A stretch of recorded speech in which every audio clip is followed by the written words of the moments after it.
This is Jody with the 52nd Coffee with Jody.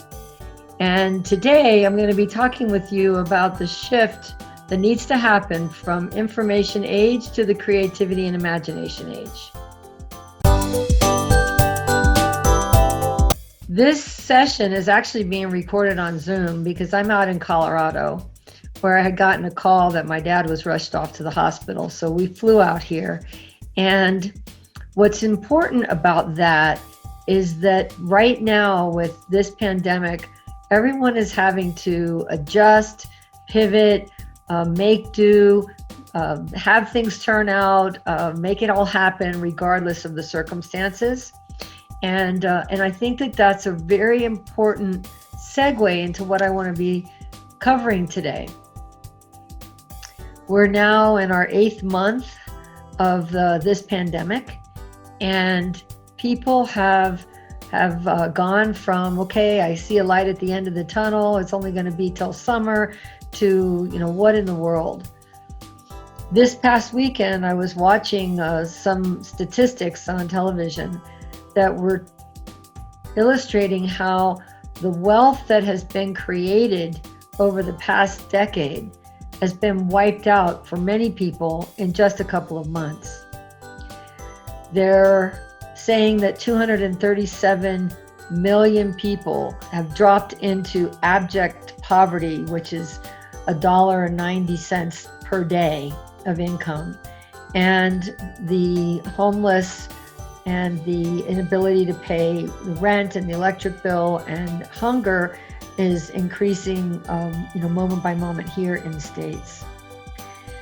Another very interesting statistic was that people that are knowledge workers have actually been able to maintain their salary and income for the most part, whereas those that are not in those type of roles that can't do their work on Zoom or virtually have just absolutely fallen off a cliff in terms of their ability to work and to make their ends meet.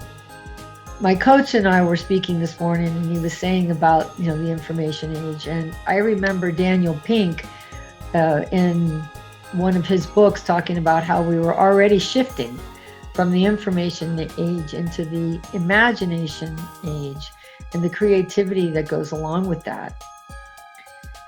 My thought as we were speaking was, yes, and the exhaustion and the fear that many people are experiencing, that uncertainty and unsettledness, is keeping them from being able to be as imaginative and as creative as they could be if they were rested and if they weren't quite as frightened. That particular thought brings me to one of the things that our team has been engaged in. You've heard us talk quite a bit about lean and Paul Akers and 2-second lean. And recently we engaged in the book, 2-second lean health. And the book he recommended that he built it from was called Eat, Move, Sleep by Tom Rath, one of the researchers and author of a number of Gallup Organization's books.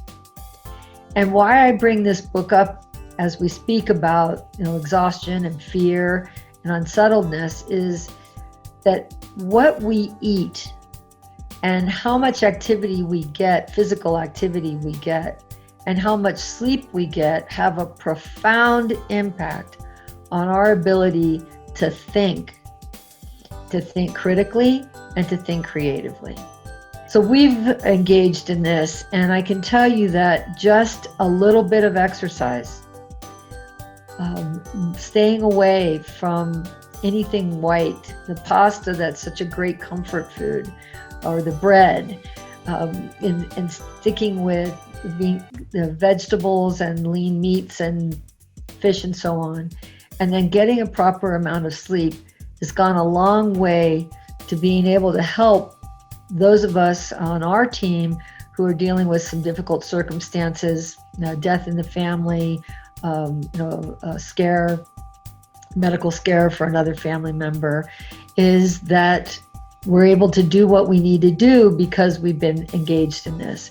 So the invitation is to really take a look as unsettling, as difficult, as afraid, as exhausted as many of us are, at engaging in better lifestyle habits, getting enough sleep, moving as much as possible, and eating well, that will help us to get through all of this together.